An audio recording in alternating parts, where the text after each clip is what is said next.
Okay, just a bit of an update on what I've been doing. Little jobs here and there. I've probably noticed I've done some more fascia work here. Added the sugar mill panel, car cards, some more fascia work. This panel you've already seen. This is the Europort refineries and Heinz yard. Need to do some more fascia, but a new panel here. The Almere VAM panel. We can do the operations here.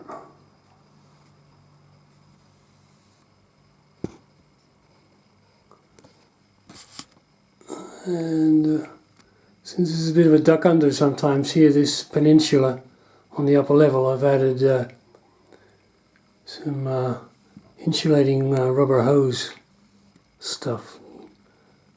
So I've knocked my head a couple of times, so that helps.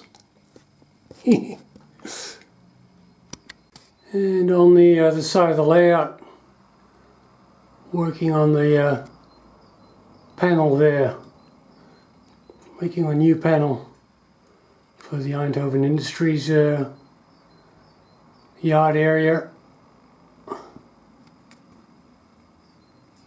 And as you're testing and doing stuff, you find you need a vantage point. I've added a mirror up here so that you can now see the train, particularly the locomotive, where the locomotive is in relation to points behind the Nedcar plant there. So now you've got a full view of your train at all times when switching out the Nedcar plant, the sand and gravel unit here, or the coal mine there at the rear. That's all covered by the one panel and yard.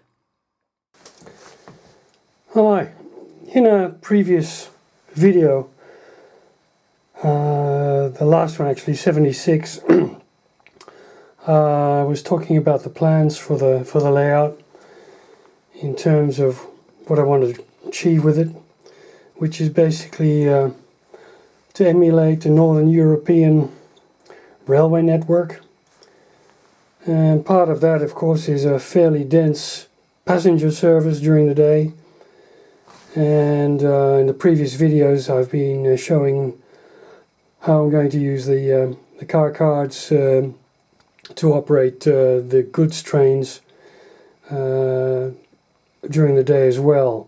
So those two need to be combined. I've been working in the last few weeks on checking that all the freight operations work reasonably well.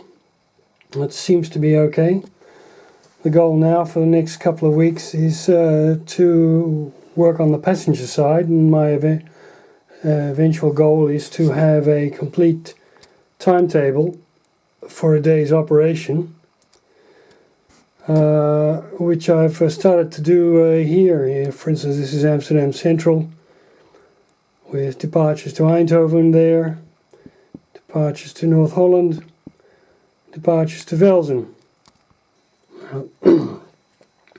Since I'm not very good at scenery and I'm learning a lot from all you guys, I thought I'd show something that I do have a little bit of knowledge on. So I did, one of my last jobs was actually working for surface transport and doing a timetable.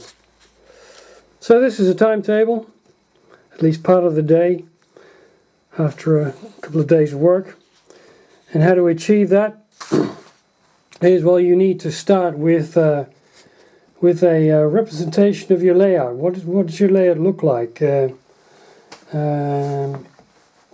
In general, I would say that for a timetable to make much sense, you probably need a point-to-point or a what they call a dog bone type layout. A dog bone layout is basically single or a main line that goes one way, loops around, comes back. It could be single or double, loops around and comes back. And that's what I have on Rhineland. I have an elongated dog bone. Part of that, there are two branch lines. There's a loop branch line going to the industrial town of Velzen with the steelworks, and there's a terminus station branch line going to the new town of Almere. Down into a point representation, which is basically the points on the layout which are time stops. So you may have stops in the layout in between, but these are the stations or the planned stops along the layout. And then you can start working on the times during the day using what they call a time and distance diagram, and that helps you to work out the trains are not going to bump into each other, and you have a decent separation between trains, etc. So a train going south coming from North Holland, stop in Amsterdam, time is down, distance is that way. We then continue on, stop at Eindhoven, continue on, stop at Venlo, and then continue on. And the northbound train would do the same the other way. That's a very simple representation of setting up a timetable. And this is a time and distance diagram for the day which starts at 6:30. And at the moment I've got up to about 2:30 in the afternoon. And here you can see the same representation geographically across the top. The shadow station at North Holland, Velzen, which is the branch line station, then Amsterdam, then Eindhoven, then the branch line going off to Almere, then Venlo, and then off into the rest of Europe for the route. So each of these lines represent a train running on the layout. And of course, what you need to do is work out the timing from one station to the next. So if you look very closely at the first trains running, the green train here, which starts here, you can see at 6:40 and arrives at Eindhoven at 6:45, departs at 6:52 from Eindhoven and arrives at Amsterdam at 7:10. And basically you build up, for each train that you want to run, you build up a time and distance line like this, going one way and then going back down the other way, and you can then see graphically the separation between the trains, and if there are any collisions or if there are too many trains stopping at a station, for instance, that they need to pass each other.